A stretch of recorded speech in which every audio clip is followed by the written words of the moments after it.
What childhood wish did you fulfill when you became an adult? Moving out of my parents' house. Moving across country. Owning my instrument. Making my own life choices and deciding for myself the things I want and don't. Working a job I am proud of. Going to school. Getting braces. I honestly really like this question because I often feel like I am so behind in life compared to others.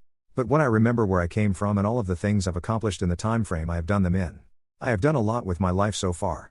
And I know I'm not done yet. It calms my anxiety a bit.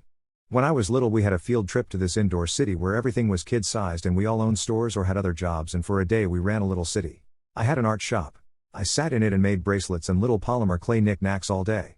It was a dream. Last week I signed for a lease on a store for my art. After years of renting space in other studios and carrying my equipment in my car between places, I'm so excited to sit in my little store and make things to share with others. Getting to travel outside of the US. When I was a kid we always vacationed at the same places.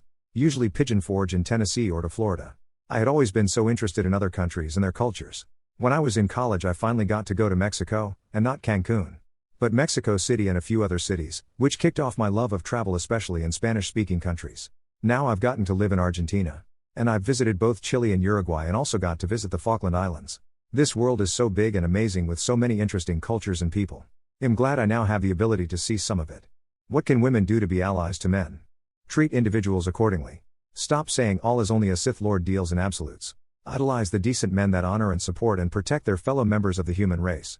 And treat the ones that are the opposite like the pariahs they ought to be treated like.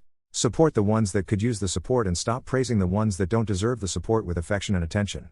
Stop putting yourselves in situations where you will only be a victim for the sole sake of being viewed as the victim, and instead pay homage to the ones that deserve it. Treat accordingly. Instead of oppositely. 1. Watch the Dadvocate on YouTube, TikTok for lots of more detailed, specific shit women complain about and very clear explanations from a woman as to the why behind them. Share the explanations every time a friend gripes about XYZ behavior. 2. If you have friends getting divorced, actively discourage that you could get more going dirty and pushing hard for 50-50 custody time being the least minimum decent thing she can do. 3. Call out bad behavior and double standards in your friend, acquaintance circles, wanting to be fully liberated, independent woman but still demanding a high-dollar first date. For example, when feminists and other women tell you men are evil, look at your own experience. If men have done more to help you than harm you, remember that. Tell your friends who think men are shit. Because the single hardest thing for men now is so often hearing that men are shit. And women are wonderful. Much of what women think of as evil is a man wanting sex. We have to work a lot harder to have sex than you do. That's why we generally want it more than you do. The sex is evil idea is old. And religion-based. If it's okay for women to break out of that and openly want sex, then it's also okay if men do. 2. They have nightmares about not graduating after graduating? For decades now I've had the same dream. It is less and less frequent. But equally terrifying every single time. Yes, I don't know my class schedule and can't find out how to get it. I graduated 40 years ago. Still have it a few times a year. Yes. What about forgetting where your high school locker combination? I graduated in '83 and still have nightmare about can't find or get into my locker. It is very common. https://www. psychologytoday.com/ca/blog/radical teaching/200909/recurring final exam dream, amp. I've been having this same dream for years since graduating university. Usually where I accidentally skipped a whole semester of classes and know absolutely nothing going into the exam. It's always the last class I need to graduate. Yes. Mine always were about missing an exam or not turning in a term paper on time, etc. It kind of sucked for a while. I did excellent in school and my degree, and I still have recurring dreams of failing. Apparently it could be because you secretly feel that you are a failure. My child. I am the ultimate dreamer of unfounded high school/college goals. Thank you kindred kind for speaking this. Many of nights I fail a class unknowingly. Repeat high school, etc.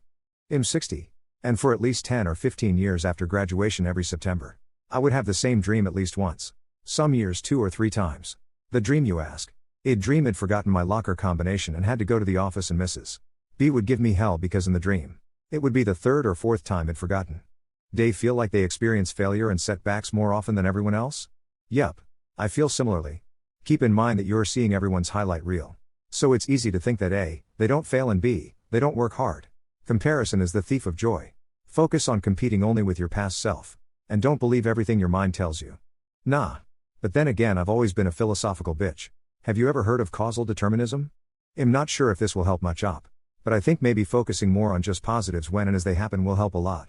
When something good happens to you, do you think to yourself, no way this is gonna last, or wow that was awesome? Too bad it'll probably blow up in my face later, or even am so happy that happened. Am still kinda upset about that other thing though? If the answer is yes, then it suggests trying ways to shut those thoughts out. Telling your brain to shut its goddamn mouth and enjoy the moment might help. It's mostly a mindset thing in my experience.